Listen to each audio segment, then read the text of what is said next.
Hello everyone and welcome to today's video. Today, after weeks and months of speculation, we finally know that Texas Attorney General Ken Paxton will be primary challenging Republican U.S. Senator from the state of Texas, John Cornyn, and I'm going to break all the news down we have right now and tell you what's going on.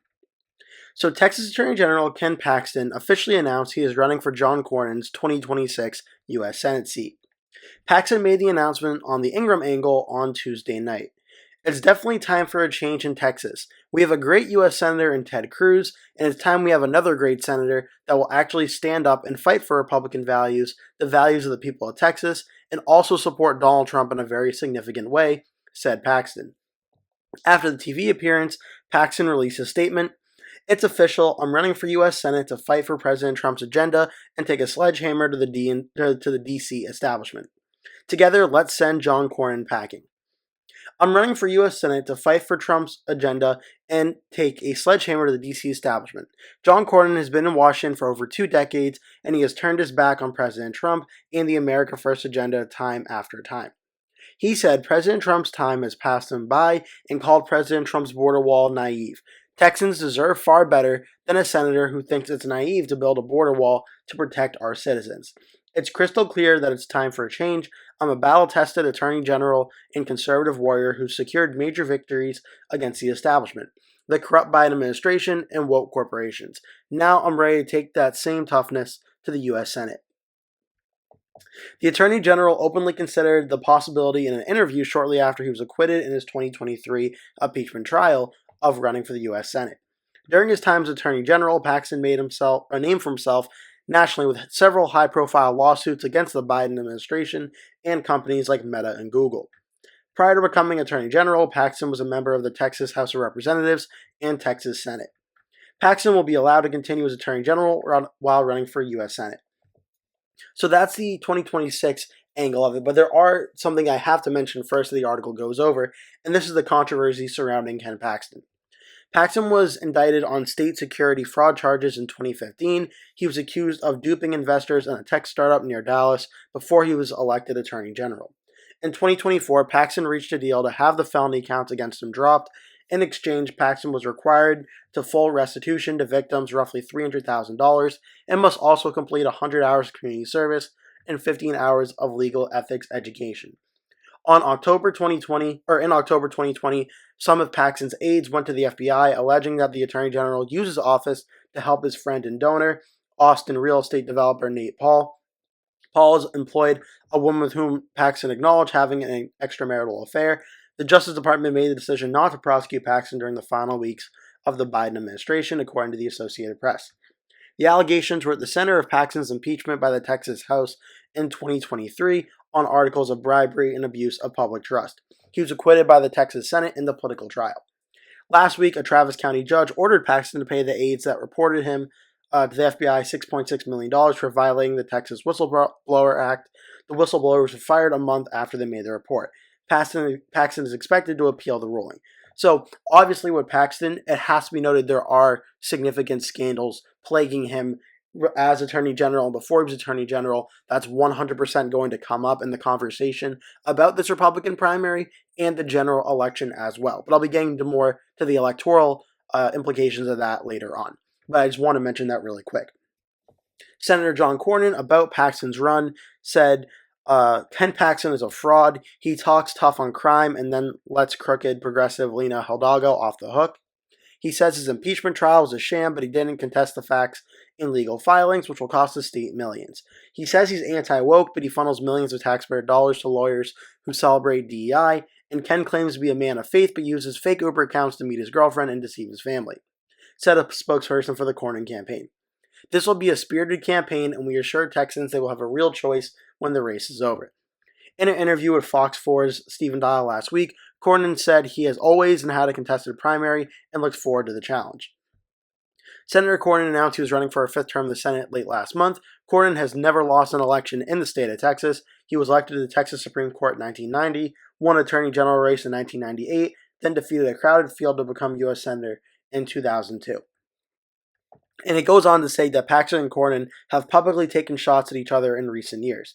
Cornyn spoke out against Paxton ahead of the Attorney General's political trial, saying he was troubled by the allegations against him. After his acquittal, Paxton turned his sights on Cornyn. Paxton's consistently referred to Cornyn as a rhino, a Republican in name only. He said, "I've seen guys like John Cornyn have represented the state of Texas and not represented us. I think it's time somebody needs to step up and run against this guy that'll do the job and do it the right way," Paxton told former Fox News host Tucker Carlson. Senator Cornyn is launching his 2026 re-election campaign. In the tweet, Paxton said, "Are you delusional? You consistently turned your back on Texans and President Trump, including trying to stop his campaign in 2024, saying his time has passed him by. Texans won't believe your lies or forget how you consistently worked to undermine the president."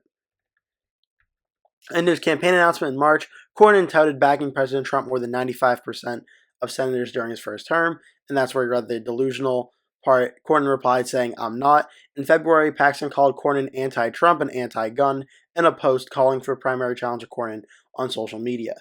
And then Cornyn said, "Hard to run from prison, Ken." So this is obviously going to get very contentious and very nasty between the two, if you haven't seen that already. Paxton hit back at Cornyn after the news came out that the Justice Department had stopped pursuing charges against him.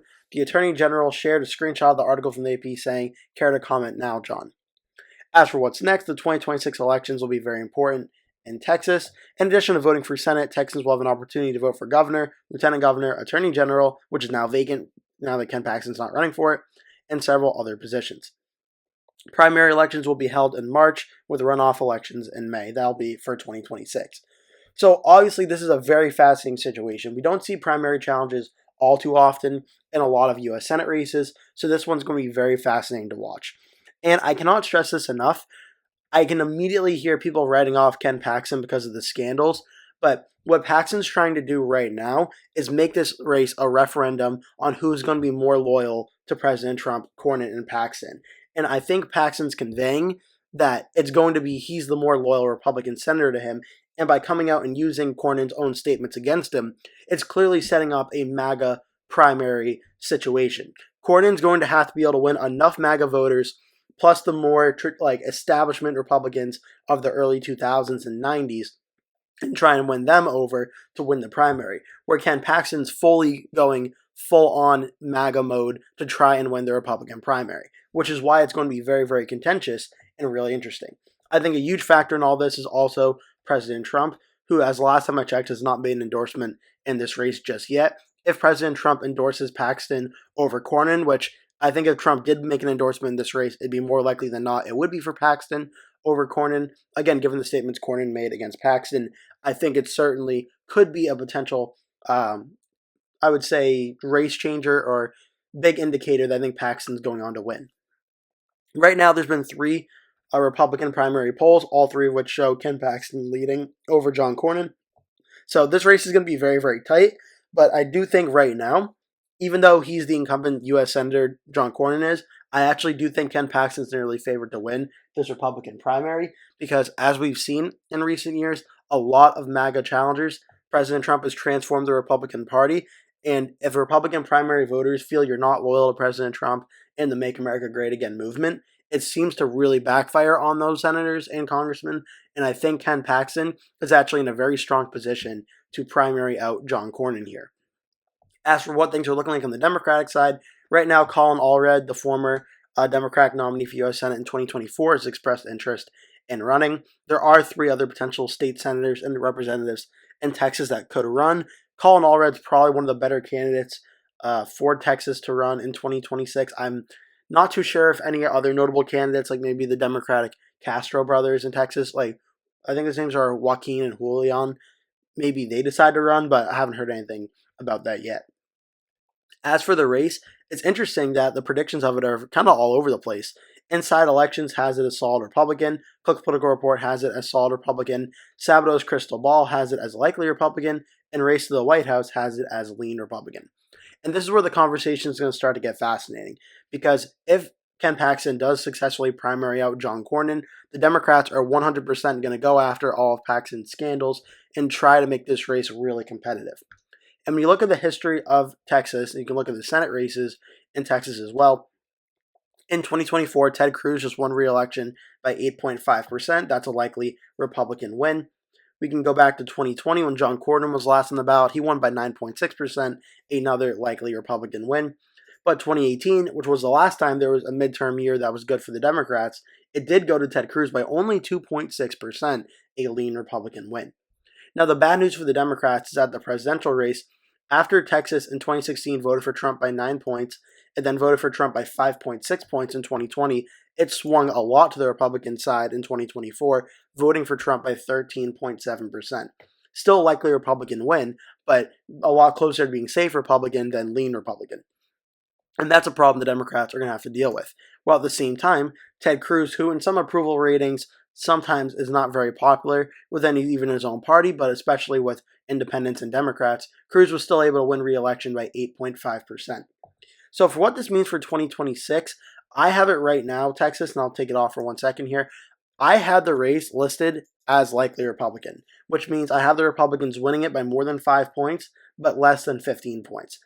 And I actually think one of the hot takes is whether it's John Cornyn or Ken Paxton, I actually don't think that rating is going to change all that much. I know the Democrats are going to go after Ken Paxton. They're going to go after him hard, and they're going to say, how could you possibly elect this person as senator? But then I guarantee you, come November, the Republicans are going to elect Ken Paxton, if he wins the Republican primary, as senator. Texas is still such a Republican state, even a likely Republican state. The Republicans have the advantage with even Paxton at the top of the ticket. I don't think it significantly hurts Paxton's chances at winning. So right now, I would predict that Paxton wins the Republican primary and wins the general election. But I think instead of winning it by like 9 points, I think Paxton probably wins it by like 6 or 7. So it does get more competitive than what John Cornyn would be, but I do still think Paxton starts out as the likely Republican favorite in the Texas Senate race. If the Democrats end up having a very good night in 2026, is it possible with Paxton scandals it goes down to lean Republican? I wouldn't rule it out, but I think it's still a likely Republican state at now, and I don't think Paxton being the nominee really changes that, in all honesty. As for the overall map, I have the Republicans at 51 Senate seats, Democrats starting out with 45. A recent change I've made was I put New Hampshire back to lean Democrat. I did have it as a battleground state, but now Chris Sununu not running, I would put it as a lean Democrat to start things out. I hope you enjoyed this video. If you did, make sure to give it a like. Please remember to click subscribe and leave a comment below telling me your thoughts about this video. Make sure when you subscribe, you stay posted because I post 2 new videos every day at 3 p.m. and 5 p.m. Eastern Time that you're not going to want to miss. Thank you so much for watching. I hope to see you in the next video.